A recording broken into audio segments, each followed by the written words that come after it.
Subscribe कीजिए इरिपा my pride and bell icon को दबाइए latest railway news and current affairs को सबसे पहले देखने के लिए।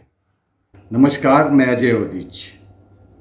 दोस्तों, कोरोना महामारी की तीसरी लहर से बचने के बजाय सत्ता और विपक्ष के बीच सियासी घमासान हो रहा है।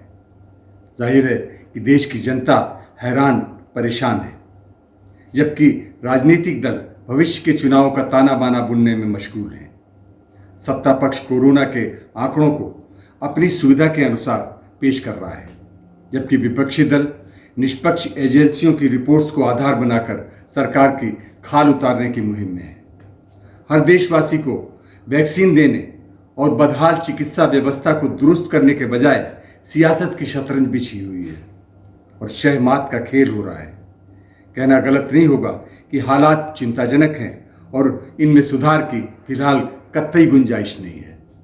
कोरोना महामारी का कहर बरपा हुए तकरीबन 1.5 साल हो रहा है। हालांकि केंद्र सरकार की अदूरदर्शी नीतियों के चलते अर्थव्यवस्था का पहले से ही बंटाधार हो रहा था। रही सही कसर कोरोना ने पूरी कर दी।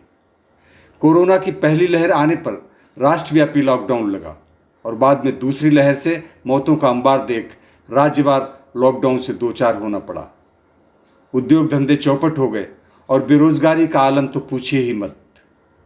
शेयर बाजार के अनसुलझे ग्राफ को छोड़कर बाकी सारे कारोबार औंधे मुंह दिख रहे हैं।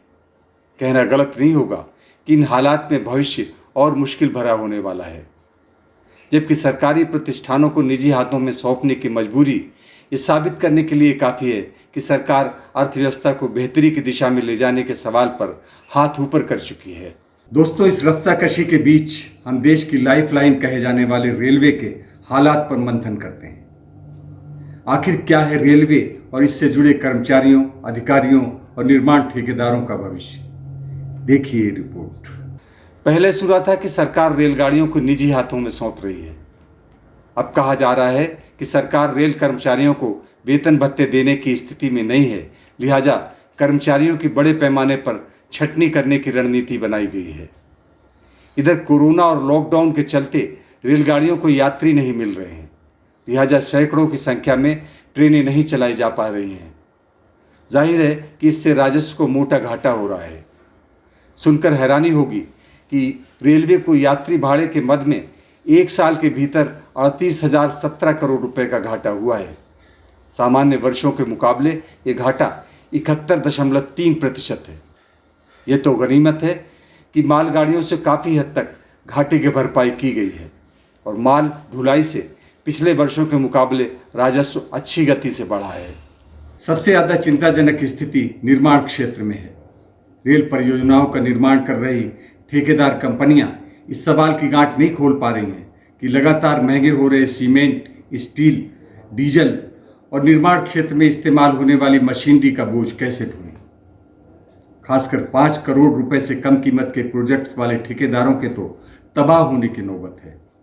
ठेकेदारों की सबसे बड़ी संस्था इरिपा सीमेंट और लोहे की बढ़ी कीमतों के निस्तारण की मांग को लेकर सरकार पर लगातार दबाव बनाने की कोशिश कर रही है, लेकिन सरकार ने आंखों पर पट्टी बांध रखी है और कानों में रुई ठूंस ली है।